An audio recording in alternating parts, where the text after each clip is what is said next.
नमस्ते स्टूडेंट्स, कैसे हो? सब लोग ठीक हो? सबसे पहले तो आप लोग काफ़ी खुश होंगे कि सीबीएसई ने आपका सिलेबस रिड्यूस कर दिया। हम इस वीडियो लेक्चर में 10th मैथ्स और 10th साइंस में क्या क्या चेंजेस आए, क्या क्या सिलेबस रिड्यूस हुआ है, कौन से पार्ट रिड्यूस हुआ है, वो हम डिटेल एनालिसिस करेंगे। हम टोटली सिर्फ साइंस और मैथ्स का ही एनालाइज करने वाले हैं। ठीक है, तो स्टार्ट करते हैं। सबसे पहले आप देख सकते हो कि आपके पास जो पहला जो ये चैप्टर है, that is chemical substance nature and behaviour, ये है केमिस्ट्री का चैप्टर। ठीक है, अब उसके कितने मार्क्स? उसके 26 मार्क्स है। दूसरा जो चैप्टर है वर्ल्ड ऑफ लिविंग, वो बायोलॉजी का चैप्टर है। उसके कितने मार्क्स है? 23 मार्क्स है। ये तीसरा नेचुरल फिनोमिना और इफेक्ट्स ऑफ करंट, ये फिजिक्स का पार्ट है। टोटल मिला के कितना हो रहा है? 26 हो रहा है।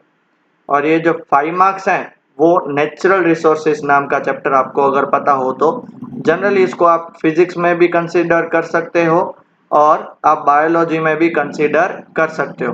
ओके, सो टोटल मिला के कितने मार्क्स मिलेंगे? 80। 20 मार्क्स इंटरनल असेसमेंट, ये आपको स्कूल की तरफ से मिलेंगे, दैट इज पीरियोडिक टेस्ट। ठीक है, अटेंडेंस और प्रोजेक्ट भी बहुत सारे होंगे। उसके हिसाब से आपके जितने भी होंगे वो तीनों मिला के आपको 5 मार्क्स मिलेंगे और इस हिसाब से आपको टोटल 100 मार्क्स होंगे। क्लियर हुआ? तो हम स्टार्ट करते हैं कि पहले साइंस से कि क्या क्या कौन से चैप्टर में कट हो रहा है। सबसे पहला चैप्टर, चैप्टर 1। ठीक है, चैप्टर 1, नो डिलीशन, कुछ भी डिलीट नहीं हुआ है। बेसिकली अच्छी बात है, because it's very easy chapter. और इस चैप्टर में आप चाहो तो you can score full. Okay, क्यों? केमिकल इक्वेशंस हैं, बैलेंस केमिकल इक्वेशंस हैं, बैलेंसिंग कैसे करना है, बहुत सारी प्रैक्टिस कर लो। टेक्स्ट बुक में बहुत से एग्जांपल दिए हुए हैं, क्वेश्चंस दिए हुए हैं, और आप दूसरी कोई बुक भी यूज कर सकते हो। Implication of balance chemical equation, types of chemical reaction, उसमें combination, decomposition, displacement, double displacement, precipitation, neutralisation, oxidation and reduction. Okay, और साथ में इधर एक छोटा सा पार्ट रह गया है, वो है कोरोजन का छोटा सा पार्ट रख दिया उन्होंने, वो बहुत ही इजी है। तो ये चैप्टर काफी इजी है कंपैरेटिवली। ओके, चैप्टर 2 की बात करते हैं। यहाँ पे भी क्या है? No deletion. और बेसिकली ये चैप्टर केमिस्ट्री का बेस है, नो डाउट आगे वाला भी है। ये चैप्टर केमिस्ट्री का बेस बोल सकते हैं। अगर आप हाईएस्ट स्टैंडर्ड में 11th 12th में केमिस्ट्री रखोगे तो ये सब पढ़ना जरूरी है। Definition in terms of H+ and OH-, acid और बेस की। ठीक है, उसकी जनरल प्रॉपर्टीज, फिर उसके एग्जांपल्स भी और उसके यूज। दूसरी बात, ये जो इस पे सबसे ज्यादा क्वेश्चन आता है पीएच स्केल पे। ओके, फिर importance of pH in everyday life, इसमें भी शॉर्ट 2 मार्क्स का क्वेश्चन आता ही है। ओके, फिर preparation of sodium hydroxide, bleaching powder, baking soda, washing soda and plaster of Paris, ये जो है इसके रिलेटेड भी एक 3 मार्क का क्वेश्चन आता है। ठीक है, या तो इसके यूज आएंगे या तो इसका प्रिपरेशन आएगा। क्लियर हो गया? बेसिकली ये बहुत ही अच्छा सा और मस्त वाला इंटरेस्टिंग टॉपिक है, इंटरेस्टिंग चैप्टर है। क्यों? क्योंकि इसमें आप रियल लाइफ से रिलेट कर सकोगे। ओके, थर्ड चैप्टर की तरफ आगे बढ़ते हैं। थर्ड चैप्टर का नाम है metals and non metals, chapter 3। अब देखो इसमें से कट क्या हो रहा है? Basic metallurgical process, corrosion and it's prevention. अब ये दोनों एक्चुअली पार्ट है 3.4 एंड 3.5 टेक्स्ट बुक के। टीबी मतलब टेक्स्ट बुक का 3.4 और 3.5 कट हो जाएगा। तो उससे पहले जितना भी पार्ट है वो सब इसमें कन्वर्ट हो जा रहा है। Properties of metals and non metals, reactivity series क्या होती है, from formation of properties of ionic compounds. Ionic compounds most, ये वाला बंदा मोस्ट आईएमपी, इस पे से एक क्वेश्चन शॉर्ट आ सकता है। डन? क्लियर हो गया? आगे बढ़े चैप्टर 4 की तरफ। चैप्टर 4 में अब ये सीबीएसई वालों ने मेरे हिसाब से गलत किया, उसका रीजन बताता हूं कि अगर आप साइंस लेना चाहते हो तो उसमें केमिस्ट्री जो है वो कंपलसरी है और उसमें ये चैप्टर सबसे इंपॉर्टेंट है।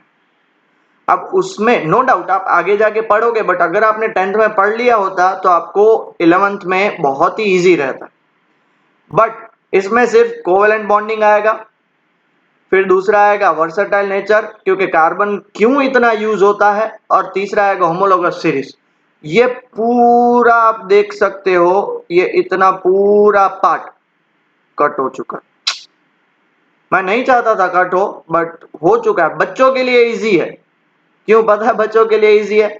बच्चे सोचेंगे भाई हमारा तो काम बन गया, क्योंकि ये चैप्टर जनरली बहुत बच्चों को डिफिकल्ट भी पड़ता है। ओके, तो ठीक है, बहुत सारे ये सारा पार्ट कट हो रहा है। तो ये सारा पार्ट कौन सा है मैं आपको बता देता हूं। तो ये पार्ट जो कट हो रहा है वो 4.2.5 है, 4.3 है, 4.4 है और 4.5 है। किसका? टेक्स्ट बुक का। क्लियर हो गया? ठीक है, आगे बढ़े। Next, periodic classification of elements, इसमें नो डिलीशन, चैप्टर 5। ये भी अच्छा किया, क्योंकि ये चैप्टर जो है बहुत ही छोटा सा है और इसमें लिमिटेड चीजें ही पढ़नी है। इसको आप हायर स्टैंडर्ड्स में डिटेल में पढ़ोगे। क्लियर हो गया? आगे बढ़े बेटा। ठीक है, अब बढ़ते हैं हम बायोलॉजी। केमिस्ट्री यहाँ पे खत्म होता है। Biology life process, no deletion. Life process, अगर आपको 11th में बायो लेना है तो ये चैप्टर को रीड वेरी केयरफुली, बहुत ही ध्यान से इस चैप्टर को पढ़िए, ताकि आपको 11th और 12th में इशू ना आए।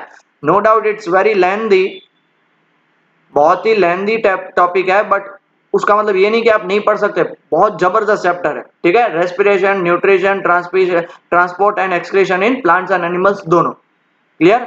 आगे बढ़े। यह है चैप्टर 6 है आपका, यह है chapter 6। Okay, control and coordination, ये पूरा फुल चैप्टर डिलीटेड करो जल्द से। चैप्टर 7। अब इसमें होता क्या है पता है? ये चैप्टर बहुत ही मस्त था। क्यों? बिकॉज आपको आपके बॉडी कैसे कंट्रोल कर सकते हो, कैसे कोऑर्डिनेट होती है, ये बताता था। बट अभी क्या कर सकते हैं, सिलेबस ने, सीबीएसई ने इसको सिलेबस से निकाल दिया, बट सिर्फ 2020 और 2020 के लिए, not the next year. Okay, ये फुल चैप्टर रिलेटेड है।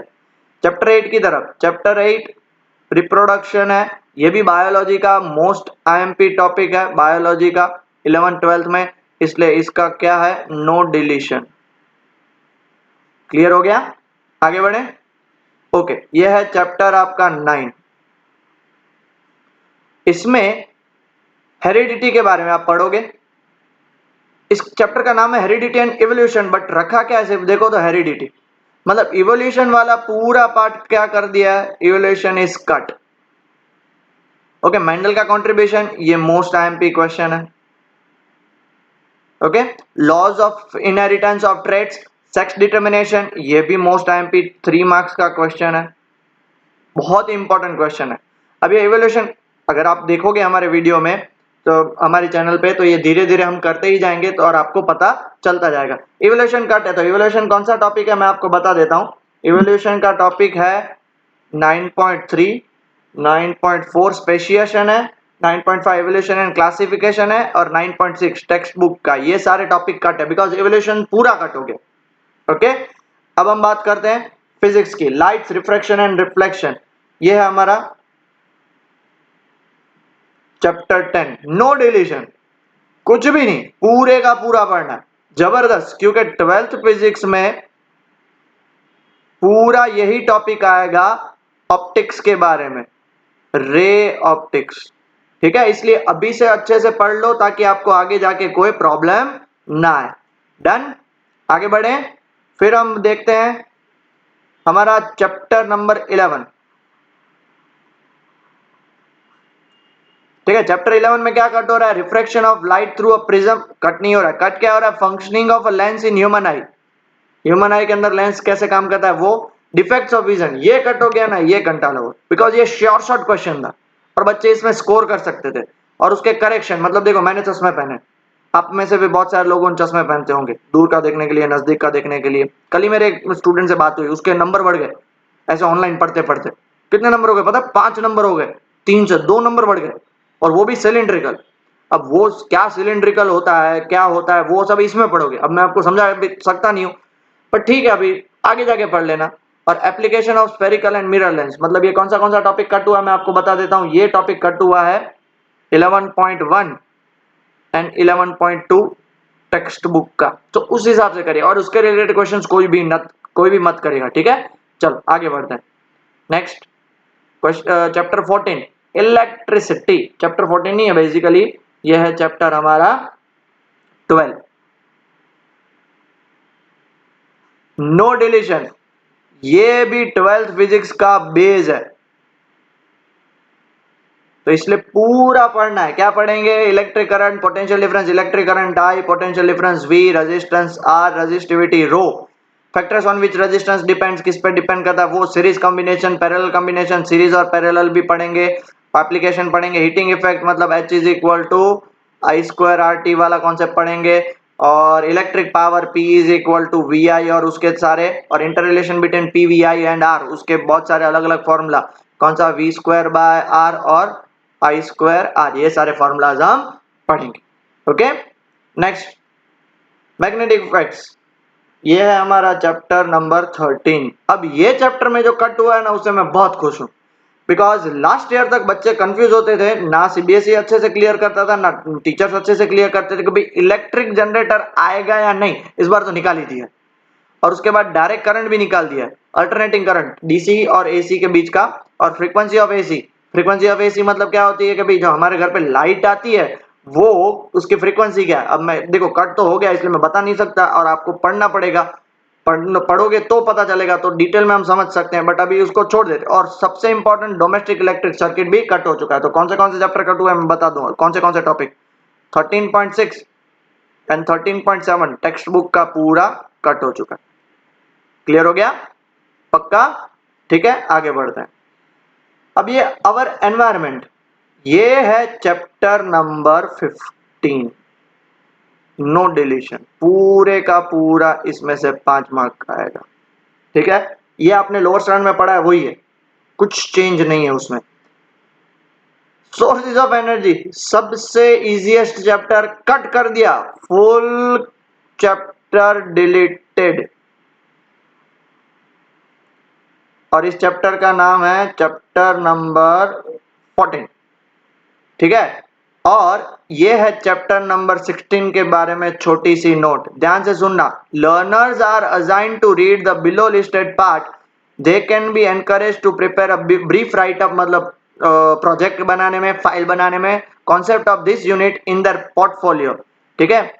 दिस में be assessment for internal assessment, internal assessment मतलब वो 20 मार्क्स जो नहीं बोले वो, एंड क्रेडिट में बी गिवन प्रेडिक्ट असेसमेंट और पोर्टफोलियो, मतलब आप इसको टेस्ट में भी पूछ सकते हैं। This portion of the unit is not to be assessed in the year end examination, मतलब फाइनल एग्जाम में नहीं है। क्लियर हो गया? मतलब ये पूरा जो चैप्टर है उसको आप प्रोजेक्ट बनाना है, और मे बी यूनिट टेस्ट में वो लोग आपसे पूछ सकते हैं। डन। सो यहाँ पे हमने पूरा साइंस के बारे में अच्छे से पढ़ लिया है, साइंस में क्या क्या आने वाला है, क्या क्या नहीं आने वाला है, कौन से टॉपिक कट हुए, ताकि आप टेक्स्ट बुक को रिफर करो या फिर अगर कोई रेफरेंस बुक रिफर करो तो उसमें आपको अच्छे से पता चले, तो मैंने आपको डिटेल में बता दिया। क्लियर? अब जो भी प्रॉब्लम हो रहा है बच्चों को वो है मैथ्स में, साइंस में तो सबको इजी है, अब मैथ्स में हम डिटेल में पढ़ेंगे कि भाई मैं आपको एग्जाम्पल नंबर के साथ और क्वेश्चन नंबर के साथ बताऊंगा कि ये कट है। क्लियर?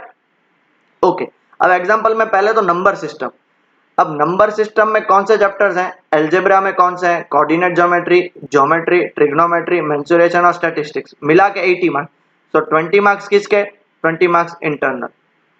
ओके, डिटेल चैप्टर के नाम मैं बताता जाऊंगा यूनिट वाइज, सबका मार्क्स मिला के 80 प्लस 20 टोटल कितना होगा? 100 मार्क्स। क्लियर हो गया? So first unit number system से स्टार्ट करते हैं। नंबर सिस्टम में सबसे पहले आएगा रियल नंबर। क्या आएगा बेटा? रियल नंबर, 8 पीरियड में खत्म करना है। अब देखो रियल नंबर स्टार्ट ही यूक्लिड से होता है और उसको कट कर दिया है। अब यूक्लिड्स कट किया है मतलब वो कौन सा टॉपिक कट किया है? वो टॉपिक कट किया है 1.2। ओके, और कौन से एग्जांपल्स कट हो जाएंगे? एग्जांपल्स कट हो जाएंगे 1 2 3 4, और एक्सरसाइज पूरी 1.1 कट। बहुत सारी रेफरेंस बुक देखोगे ना तो इसमें यूक्लिड्स के अटपटे से इतने अजीबोगरीब क्वेश्चन है, वो कोई नहीं करना है क्योंकि इस बार आएगा ही नहीं। वेर एज सेकंड एक्सरसाइज से स्टार्ट हो रहा है, देखो फंडामेंटल थ्योरम ऑफ अरिथमेटिक, फिर थर्ड एक्सरसाइज √2 √3 √5 प्रूव करना है, और fourth exercise terminating and non terminating. ये है हमारा चैप्टर नंबर 1। क्लियर हुआ? ये सारे टॉपिक्स कट है, ठीक है। सो आप साथ ही साथ टेक्स्ट बुक लेके रखिए, पहले पॉज कर लीजिए, टेक्स्ट बुक लेके आइए या फिर एक बुक रखिए और साथ ही साथ ये लिखते जाइए। डन? क्लियर हो गया? पक्का? ताकि फिर आपको आगे प्रॉब्लम ना हो। एक अच्छा सा फाइल अप बना लीजिए ताकि बार बार आपको देखने की जरूरत ना पड़े। टेक्स्ट बुक ही ले लीजिए तो उसमें चौकड़ा मारते जाइए, कट कट कट। ओके, अब हम बढ़ते हैं चैप्टर 2 की तरफ। अब देखो ये है हमारा चैप्टर 2। चैप्टर 2 का नाम है पॉलिनोमियल्स। पॉलिनोमियल्स में देखो जीरोस ऑफ द पॉलिनोमियल आएंगे, relationship between zeros of the polynomial मतलब अल्फा बीटा वो वाले केस, रिलेशनशिप बिटवीन मतलब alpha plus beta is equal to minus b by a, alpha plus beta is equal to minus b by a और alpha beta is equal to c by a. ये वाले सारे concept और इसके related that is first और second exercise आएगी। Whereas statement and simple problems on division algorithm for polynomial with real coefficients ये सारे कट है, ये सारा कट है। कौन सा पोर्शन कट है तो मैं बता देता हूं। टॉपिक 2.4 कट है, एग्जाम्पल 6, 7, 8, 9 कट है और एक्सरसाइज कौन सी कट है तो एक्सरसाइज 2.3 और 2.4 पूरी कट है। डन? क्लियर हो गया? आगे बढ़े। ओके, अब आ गया चैप्टर 3, मोस्ट इंपॉर्टेंट चैप्टर। अब देखो चैप्टर 3 आपको पता है उसकी 3 मेथड है। Method 1 chapter 3 pair of linear equation solve करने की 3 मेथड है। पहली सब्स्टिट्यूशन मेथड, दूसरी एलिमिनेशन मेथड, दूसरी कौन सी मेथड बेटा? एलिमिनेशन मेथड, और तीसरी कौन सी मेथड? Cross multiplication. अब क्रॉस मल्टीप्लिकेशन जनरली लेंदी थी, इसलिए सीबीएसई ने क्या डिसाइड किया? कट किया। बट आप एक चीज अच्छे से जानते हो कि इस चैप्टर में कोई भी ऐसा क्वेश्चन लिखा हुआ हो, मान लो एक क्वेश्चन ले लेते हैं 2x plus 3y is equal to 7 and 3x plus 5y is equal to 10, solve using cross multiplication. तो क्रॉस मल्टीप्लिकेशन इसको कट नहीं कर सकते, बट आप इसको एग्जामिनर दैट इज सीबीएसई वाले इसको कन्वर्ट करके पूछ लेंगे, solve using elimination, solve using substitution. और सारे जो वर्ड प्रॉब्लम्स हैं, वर्ड प्रॉब्लम्स तो सारे के सारे कहीं पे भी ऐसा नहीं लिखा हुआ है कि इसको इस मेथड से सॉल्व करो। सो यहाँ पे प्रॉब्लम यह है इस चैप्टर में कि इसमें कोई पर्टिकुलर क्वेश्चन कट नहीं हो रहा है। Particular question is not cut, only method is cut. ठीक है बेटा, एक मेथड ही कट हो रहा है, बाकी इसमें कोई पर्टिकुलर ऐसा कि भाई ये कटो ये कटो ऐसा नहीं हो रहा है। डन? याद रहेगा? पक्का? तो आपको इस चैप्टर के सारे क्वेश्चन करने हैं, बट मल्टीप्लिकेशन वाला नहीं करना है। दैट्स इट, बात हो गई खत्म।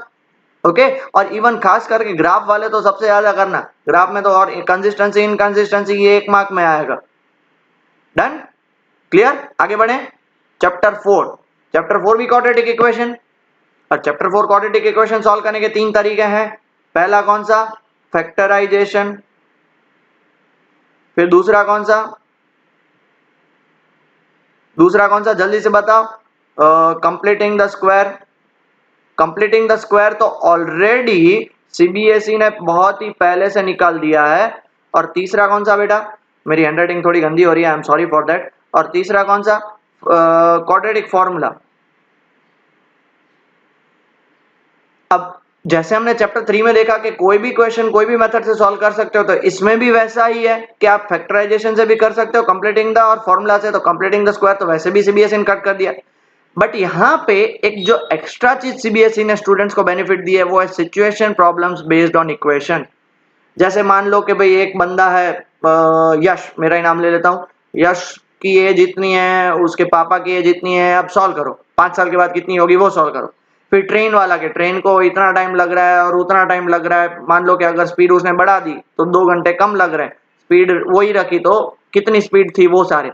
तो वो जो सिचुएशनल प्रॉब्लम थे बेस्ड ऑन इक्वेशन रिड्यूसिबल, मतलब इक्वेशन बना के बाद सॉल्व करना, वो सारे निकल जाएंगे। तो कौन से निकलेंगे? तो सबसे पहले मैं आपको बता दूं कि कौन से निकल रहे हैं। देखो एक्सरसाइज 4.1 में से क्वेश्चन 2 गया, एक्सरसाइज 4.2 में से क्वेश्चन नंबर 2, 3, 4, 5, 6 गया, टॉपिक 4.4 पूरा चला गया क्योंकि वो कंप्लीटिंग द स्क्वायर है, बट मैंने आपको बता दिया कि वही क्वेश्चन वो ट्विस्ट करके आप लोग पूछ लेंगे कि भाई ये मेथड से करो या वो मेथड से करो, कौन सी मेथड, या फैक्टराइजेशन या फॉर्मूला। और एग्जाम्पल कौन से कट हो रहे हैं ध्यान से देखिएगा, 11, 12, 15 कट हो गया, एग्जाम्पल 17 भी कट हो जाएगा, एग्जाम्पल 17 भी कट हो गया। एक्सरसाइज की बात करते हैं, एक्सरसाइज 4.3 में क्वेश्चन 4 to 11 सारे कट हो गए, और एक्सरसाइज 4.4 में क्वेश्चन 3, 4 और 5 ये सारे कट हो गए। ठीक है, ये सारे टॉपिक कट हो गए। ओके बेटा, फिर तो चैप्टर 4 क्लियर हो गया, ये है आपका चैप्टर 4। अब आगे बढ़े चैप्टर 5।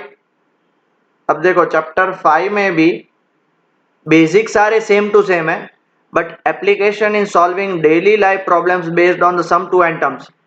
और सम टू एंड टर्म्स मतलब एक्सरसाइज कौन सी, थर्ड एक्सरसाइज। तो थर्ड एक्सरसाइज में क्या क्या कट है, तो थर्ड एक्सरसाइज में देखो एक तो एग्जांपल 16 कट है, और एक्सरसाइज 5.3 में क्वेश्चन नंबर 15 से लेके 20 तक, और एक्सरसाइज 5.4 जो ऑप्शनल है वो भी पूरी कट है। क्लियर हो गया, पक्का, आगे बढ़े। ओके, अब यह है unit 3 coordinate geometry. Coordinate geometry मतलब ये होगा आपका चैप्टर नंबर 7। अब चैप्टर नंबर 7 जो उसमें जो कट किया है ना, मैं सीबीएसई से बहुत ही नाराज हूं क्योंकि सबसे इजी टॉपिक कट कर दिया बच्चों का, स्कोरिंग। कौन सा टॉपिक, वो है एरिया ऑफ ट्राइंगल। बराबर है, जिन लोगों ने देखा होगा कोऑर्डिनेट ज्योमेट्री उसमें एरिया ऑफ ट्राइंगल मतलब लास्ट एक्सरसाइज है वो, दैट इज एग्जांपल 11 से लेके 15 पूरा कट कर दिया, और एक्सरसाइज 7.3 पूरी कट कर दी फुल। ठीक है, ओके, अब आगे बढ़ते हैं। अब ये सबसे बड़ा चैप्टर, चैप्टर 6 ट्राइंगल्स। अब उसमें क्या कट है, तो proof of the following theorems are deleted. बस प्रूफ डिलीट किए और कुछ नहीं। एक रेशियो ऑफ एरियाज और दूसरा converse of Pythagoras. Ratio of areas of two similar triangle मतलब दो थियरम्स कट किए हैं, थियरम 6.6 एंड थियरम 6.9, उसके अलावा कुछ कट नहीं किया है। वो थियरम कट किया, उसका एप्लीकेशन बेस्ड क्वेश्चन आ सकते हैं। क्लियर हो गया, किसी को कुछ डाउट बेटा, पक्का, आगे बढ़े, श्योर। चलो circles, chapter number 10 no deletion. एक ही तो एक्सरसाइज है भैया, अब उसमें क्या डिलीट करेंगे। वेयर एज इस चैप्टर में ये जो दो थियरम्स है ना, मोस्ट आईएमपी है, मोस्ट आईएमपी, अच्छे से कर लीजिएगा। दो ही थियरम है, दो थियरम तो ट्रायंगल्स में कट हो चुके हैं, मतलब दो यहाँ पे, तो टोटल पूरे बुक में आपके 4 थियरम है, उसमें से एक गारंटी डेफिनेटली आएगा ही। ठीक है, पक्का, आगे बढ़े। ओके, अब कंस्ट्रक्शन। कंस्ट्रक्शन हमारा कौन सा चैप्टर होगा, कंस्ट्रक्शन होगा हमारा चैप्टर नंबर 11। अब इसमें construction of triangle given to a similar triangle. अब देखो टेंजेंट्स हैं और डिवीजन ऑफ लाइन सेगमेंट है, कंस्ट्रक्शन ऑफ ट्राइंगल्स कट कर दिया है। अब वो कौन से एक्सरसाइज में है, तो वो उससे पहले थोड़े बहुत उसके एग्जाम्पल हैं, और वो एग्जाम्पल है हमारा 1 and 2। एग्जाम्पल 1, 2 कट है, और एक्सरसाइज 11.1 में क्वेश्चन 1 to 7 सारे कट हो, सॉरी 2 to 7, 1 तो डिवाइड बाय लाइन सेगमेंट वाला, ये सारे कट हो जाएंगे। और बाकी एक्सरसाइज 11 मतलब ये देखो, कंस्ट्रक्शन तो वैसे भी स्कोरिंग था, अब तो ट्राइंगल्स निकल गया तो और स्कोरिंग है, मतलब इसके आपके मार्क्स पक्के होने चाहिए। क्लियर हो गया, श्योर, आगे बढ़ते हैं। चलो क्या दिया हुआ अभी, कौन सा चैप्टर आ गया, चैप्टर आ गया ट्रिग्नोमेट्री। ये ट्रिग्नोमेट्री को उन्होंने दो पार्ट में डिवाइड कर दिया। ये दोनों किसको बिलोंग करते हैं, चैप्टर 8 को, और ये भी किसको बिलोंग करता है, चैप्टर 8 को। अब यहाँ पे ना ट्रिग्नोमेट्री में अगर किसी ने पढ़ा होगा तो उसमें कैसे 0 डिग्री, 30 डिग्री, 45, 60 और 90 डिग्री डिराइव करते हैं, उसमें 0 डिग्री और 90 डिग्री कट किया, मतलब और कुछ ज्यादा कट नहीं।